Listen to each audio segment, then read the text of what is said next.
back to my channel. So for today's video, papasyal ko kayo dun sa client natin, si Sir Douglas, no? So foreigner siya, ayan.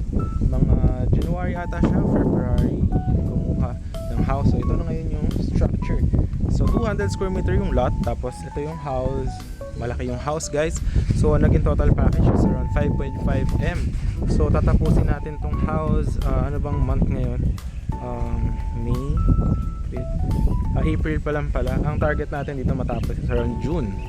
So yan, ito na progress. So 5 minutes from Tagaytay, napakalamig ngayon.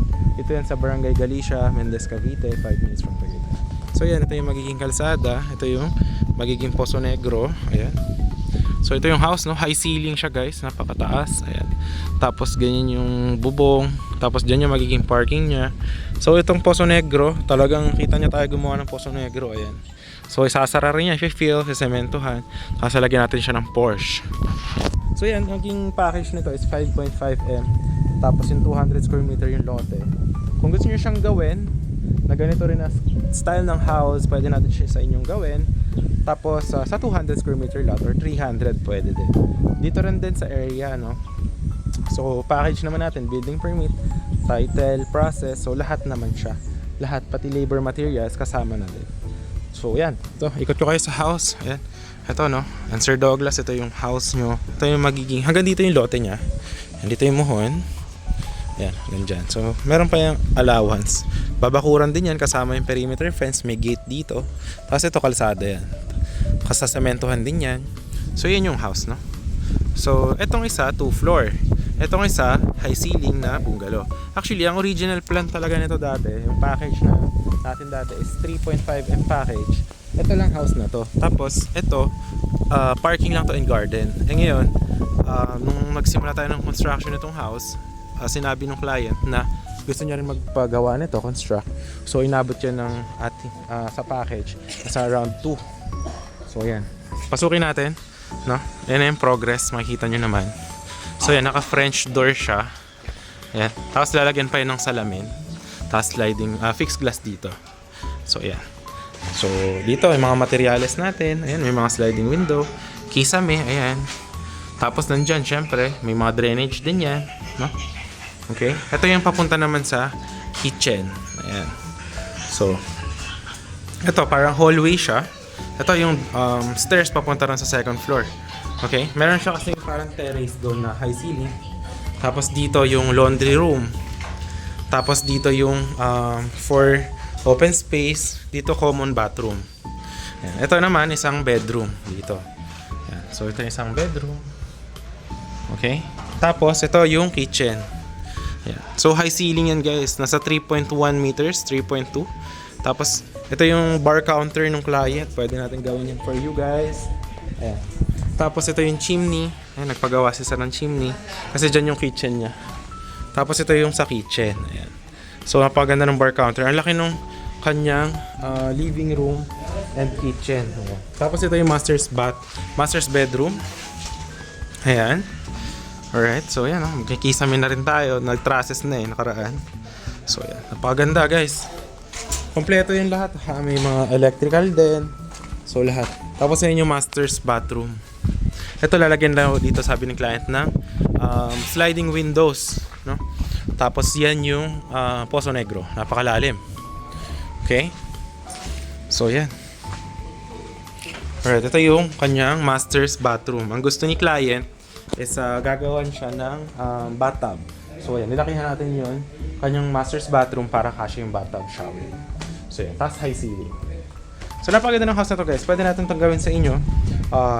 Yung pwedeng ganitong concept din. So nasa 5.5 M package. Kung yung house lang, talagang ito lang house na to, hindi kasama yung improvement sa kabila. So 3.5 M package, no? Ayan. So tara, ikot naman tayo sa second floor. Itong stairs, ayan, ito, papunta tayo sa taas. Ayan, sa sementohan niya. Okay.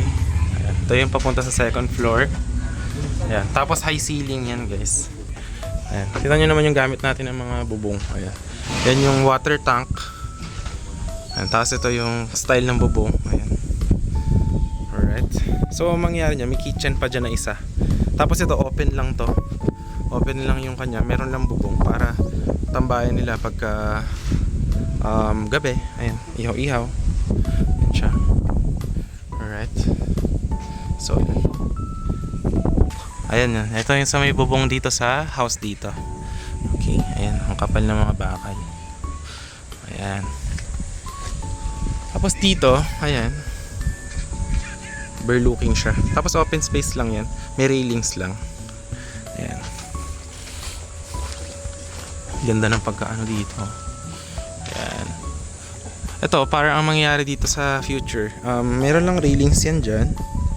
Tapos dito, itong bakal, meron siyang high ceiling na bubong. Pwede kayong kapihan or tambayan nyo habang nagkakape. Ayan. So yan. Okay, baba na tayo dito. Okay. So yan na yung ating house tour. Ayan. So open space. Napakaganda niyan pag natapos na. Tapos slab yung kanyang tapakan, hindi tubular. So yun, if you are interested, yes, kaya natin yung gawin. Ito inabot to ng 5.5M package. Lahat na yun, all in na. Tapos yung kung gusto nyo naman, yung house lang 3.5. Wala yung kaninang kasama doon ng kabila. So yun, if you're interested, nandiyan yung Viber, WhatsApp ko. So yan, pwede nyo i-message, no? Kung naman kailangan. Itong isa, ginagawa natin sa client. Ano to, kay Sir Jerry. Ayan. So ano to, 260 square meter yung lot. Tapos inabot naman yun nasa 4.5 or 5M package. Ano lang siya, 100 square meter lang yung house. Simple house lang na bungalow. Ayan. So yan yung house. Ayan. So bungalow house na ito siya. 260 square meter. Ito yung kalsada. Yan yung mga client natin dati na ginawa natin ng house. So yan.